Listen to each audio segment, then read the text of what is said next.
Hey besties, welcome back to my channel. Happy Sunday. I know I'm late to talk about this topic, but honestly, I don't want to skip it, so please bear with me.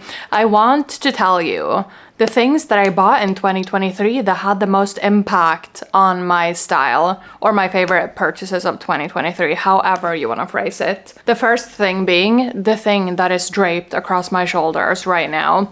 This is my FTC Cashmere sweater. This sweater I bought at the very beginning of 2023. It stands the test of time, like there is no tomorrow, honestly. Like this cashmere, like it's so thick, it's so soft. I've legit worn it like throughout every single season this year. I am obsessed with this sweater. This sweater is just everything to me. I'm draping it across my shoulders like several times a week. I'm wearing it on the regular. Like it's just a perfect color. I think draping it across my shoulders is just such a luxurious experience, if that makes sense. I'm just obsessed with this. I bought this pre-loved. I think I bought it for like 60 euros or 70 euros or something at Sellpy, that Swedish website that I've told you about several times. I'm not sure if it's available in other countries, but honestly, just go get yourself an FTC Cashmere sweater. This is the only and first thing that I've tried out from this brand, right? I am like low-key thinking about trying out more things from this brand because I am just literally obsessed with this sweater. My next thing is something that I bought at the end of the year, right? Which is my little Cartier watch. I think this watch has just upgraded my watch and jewelry game immensely. I think it's just a perfect little addition to my watch collection, honestly. I have one Omega watch that I've stolen from my dad, I guess. Essentially, my dad did not wear that watch. He gave it to me. I have that watch. It's kind of bigger. It's sportier, right? I mean, let me show you. Because buying the Cartier watch essentially just gave me this like smaller feminine watch option, right? I still adore my Omega watch, but looking at them side by side, this one is clearly sporty, this one is clearly like dressed up, this one is clearly masculine, this one is clearly feminine. Like I said, I adore both, but having the kind of option of switching between both are automatic watches, both are of like Swiss-made kind of quality, right? Which is what we want in terms of watches and in terms of automatic movement. And I think they're just brilliant, both of them. But I am so happy that I bought my little Cartier Santos Galley Bay watch. I will make a dedicated video to this watch because I just think it's so fabulous, honestly. I bought it pre-loved at Vestiaire Collective, right, at the end of the year, and I'm just obsessed with this. I just think it's so chic, so cute, so classy, so classic, so timeless, everything we adore on this channel. Like I said, still adore my Omega watch, but this is my like, when I want to wear like a sportier, kind of more masculine or like androgynous look, I pick this watch. When I want something more dressed up and feminine, I pick this watch. So I'm so happy to have both in my collection. Right, I'm telling you about the 10 most impactful items in my wardrobe that I bought in 2023, right? But do not sue me, these are two, but they're kind of similar. They're from the same brand, they're the same category of item, right? So we're talking about my Brooks Brothers blazers. I bought this cropped Brooks Brothers blazer in a boucle with the kind of unfinished edges, and I think this is the chicest thing of life, literally. When I bought this at the end of the summer, like I legit could not stop wearing it. I had to stop myself from wearing it. I'm obsessed. I think a cropped little blazer with a cropped little sleeve, like this is just everything. Brooks Brothers, right? It's a brand that created the tailoring for the Ivy League schools. It was the first brand, as far as I'm aware, right, that created tailoring for women, right, in the Ivy League schools, and I think that's so cool. That's such great history, right? And I'm just obsessed with this Brooks Brothers blazer. And following the success of that Brooks Brothers blazer, I bought another Brooks Brothers blazer, but at the end of the year. And it is my little schoolboy Brooks Brothers blazer. It's not called a schoolboy, but it's just looking like a schoolboy little blazer. It is made of wool. It has this fabulous gold buttons. It is such a warm blazer. Like, wear this with a cashmere turtleneck. You will be so warm, like even in an office, and everyone knows how cold offices are always, literally. But this little Brooks Brothers blazer, I'm also obsessed with. In terms of kind of thicker, more substantial blazers in navy blue, I'm set with these, and I'm so happy to have them in my collection, and I'm so happy I bought them in 2023. Something that goes fabulously with that Brooks Brothers blazer, right, that I showed you, or both of them actually. It's my little Gant skirt. This is a little A-line Gant skirt that I just cannot get enough of, honestly. I think this skirt is just everything. This one, I got it pre-loved. I did not even have to tailor it. It just fits me perfectly. It is the perfect navy blue color, and this one has just changed the game for me in terms of skirts and wearing skirts and styling skirts and like being obsessed with skirts. I adore this skirt. I am so happy that I bought it. Let's move on before I get like super obsessed with it and want to wear it like ASAP.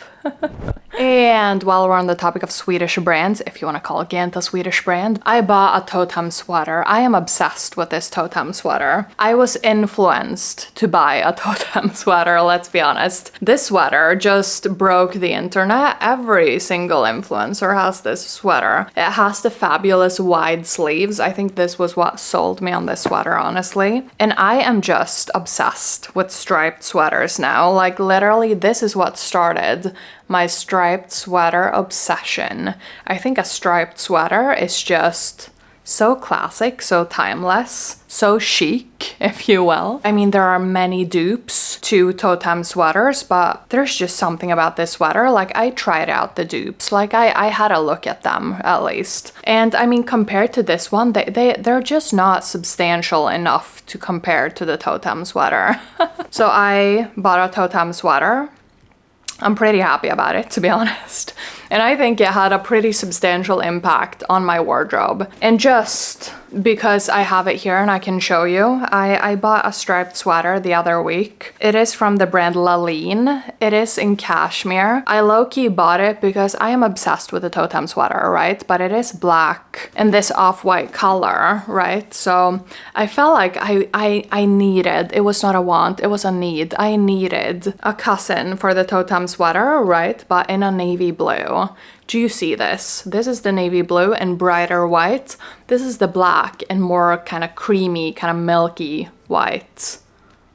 It makes sense, right? We needed both. And I have one pair of shoes to tell you about because I did not buy that many shoes actually in 2023, but I bought a pair of shoes that I've not worn, but they've had an impact on my wardrobe anyway.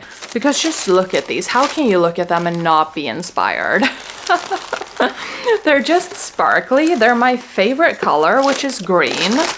And I mean, honestly, they're just fabulous. I mean, obviously I've not worn them, but like these, I've worn them indoors. I've worn them with outfits on this channel. They have inspired me to want to play around with color, and for that I am grateful that I bought them, honestly. I got them like for a good deal as well on Vestiaire Collective, so there's that. But honestly, these heels are just everything. They have impacted my wardrobe immensely. Obviously, I'm a neutral girly, right? I wear mainly neutrals, but playing around with color with these have been so fun. I think a green is considered not a neutral, but a classic color in general, right? I styled them recently with just a pair of jeans, a little cropped blazer, and my vintage Cartier scarf that is the same green as these. And I was literally obsessed. I just need an occasion to wear this outfit, right? So if anyone has an occasion, do hit me up and invite me, please. I might accidentally have bought two. No, it was not accidental. It was very intentional. But I bought two Burberry trench coats this year. I guess this was the year of expanding my Burberry trench coat collection. I bought one Burberry trench coat last year, my beige one. I am obsessed with that trench coat, but I felt like I needed an evening option in terms of trench coats, and then apparently I bought two. Essentially, I bought this Burberry Chelsea trench coat in this midnight blue in medium length. Blair, I know you have the same one. I am obsessed with this trench coat, with the lack of a better word. I think this trench coat is so timeless, so classic, so classy, so chic. This one is a newer Burberry trench coat, so it does not have the little horsey guy here, which is a shame, but we can deal with that. It is a lighter weight cotton fabric as well, which honestly in the medium length I think is very nice because it is a little bit flowier. It gives a little bit more of a relaxed kind of floaty appearance when you wear it. It looks very effortless and chic is the best way I can describe it.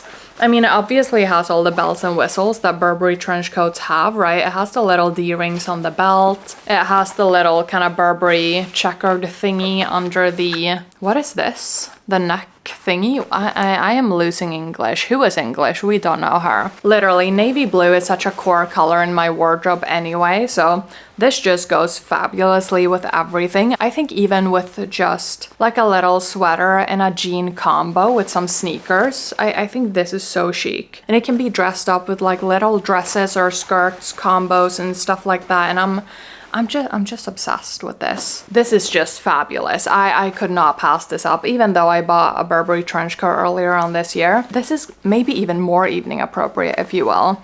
This one has the kind of shiny piping, which gives it like this vampy kind of vibe. I feel like this is just so fabulous. It is obviously this cherry red, right? But it has a blue undertone. So it's super easy to pair with outfits, paired with gray. I'm wearing a gray pair of denim today. Just looking down at this combo, I feel like I need to take a photo of what I'm looking down at. But this trench coat, it obviously has all the bells and whistles and even more fabulous bells and whistles. Instead of the normal like little buckle detail on the sleeve, it has this like patent leather gold buckle shininess, like fabulousness that's just hanging out.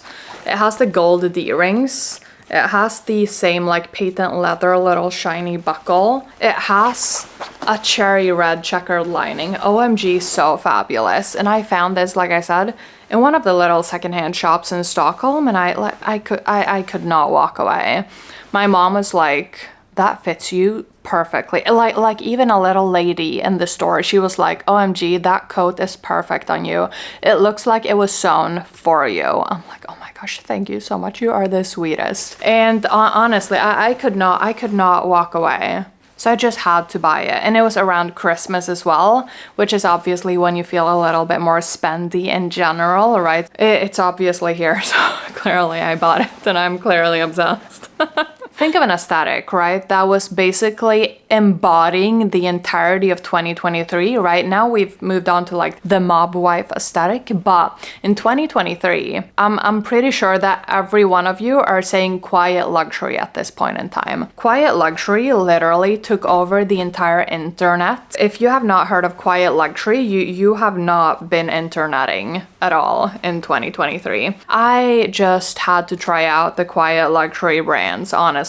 The two most like mentioned brands are obviously Loro Piana and Brunello Cucinelli. I just did a little pre-loved search and I found a Loro Piana cashmere turtleneck, and honestly I'm just obsessed. The Loro Piana cashmere quality just feels like touching a cloud. That is the best like way I can describe it. It's so soft. Like I said, the Celine one is soft, but it has another softness. This one has like a light, cloudy, kind of ethereal softness. Is that possible? Like, how do I explain this? Like, honestly, when I bought it, I low-key wanted to be like, you know, being able to tell the internet that Loro Piana cashmere is not worth it, but just touching this, I'm just like, damn, the quality is just brilliant, okay?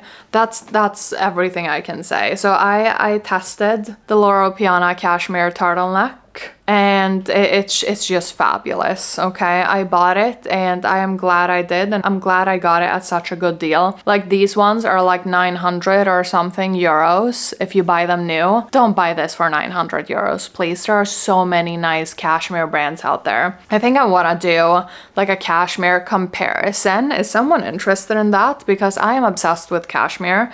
I live, breathe, and eat, sleep cashmere all day, every day. Like, cashmere is everything I wear. We have a Loro Piana cashmere turtleneck that I bought just because of the influence of Succession and like quiet luxury and stuff, because I was intrigued, okay? I then, my friends, as you all have seen probably, I bought a Brunello Cucinelli blazer. This Brunello Cucinelli blazer is made of cashmere, wool, and silk. It is just a luxurious experience wearing it, honestly. The way this is stitched you just feel the quality. Okay, it's just fabulous. It's everything. I am obsessed with this.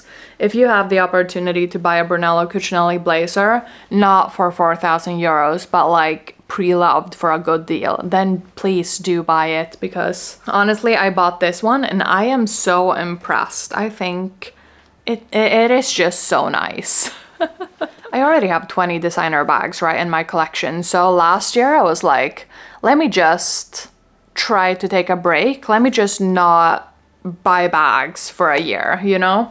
I low-key failed because I bought one, but I low-key am so happy I bought it because I am obsessed with this bag. It's not really a handbag, right? So it doesn't really count.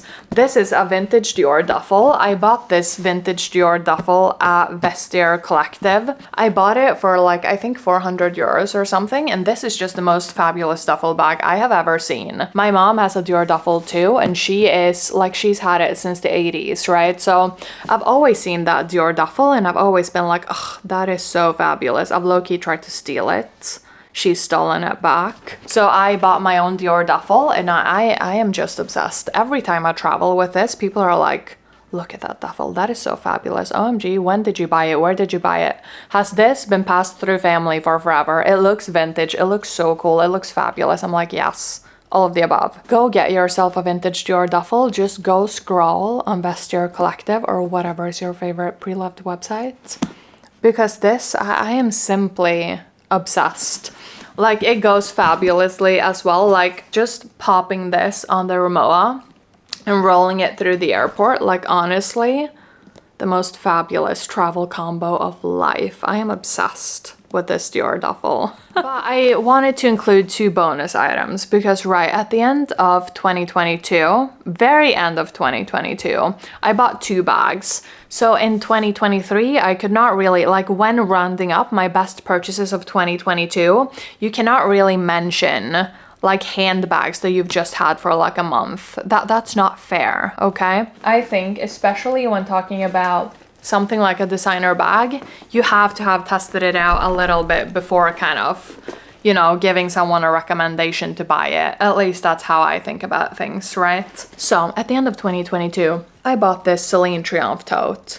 This one is also giving vintage. It's also giving old money, if you will. I don't really think so, but okay. It's just giving luxurious. It's giving vintage. It's giving just casual. Like, she knows style, but she does not have a screaming logo. Even though this Celine Triomphe monogram is all over this bag, you don't really, if you're not really a handbag girly, you don't really see this as a logo, right? I'm obsessed with this. Like I've said in numerous videos, it has all the colors I want to wear in outfits. It has gray, it has black, it has navy blue, it has brown. It is just everything and more. Louis Vuitton Neverfull who?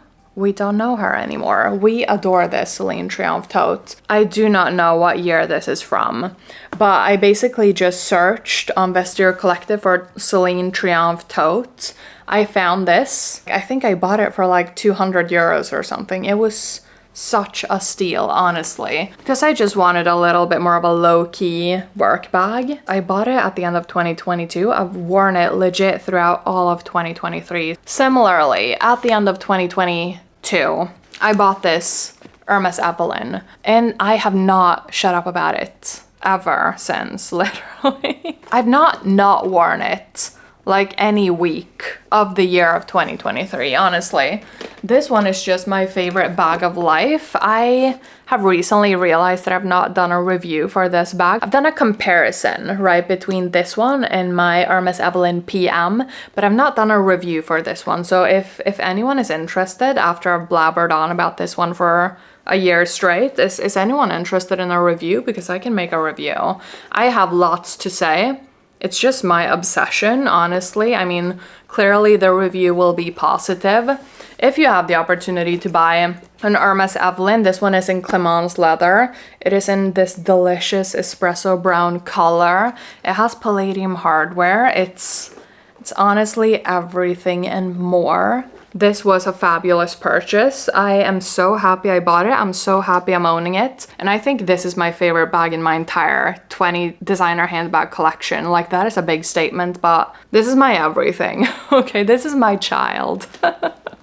Guys, those were the most impactful purchases that I made in 2023 and also two from 2022, right? I was on a low buy year, right? And I think that made me be so much more intentional with the things that I bought. These were 10 things, right? I bought some more things, but honestly, like since I was trying to be so like particular and intentional with what I was buying, like honestly, most of the purchases that I bought were great things. And these 10 things were obviously my favorites, but I did make some other good purchases too. But if you've been following me throughout this past year, you've already seen them in hauls and stuff. So I'm not gonna bore you with more than 10, but these were my 10 best purchases. Now it's your turn to tell me in the comments about the best purchases that you did in 2023.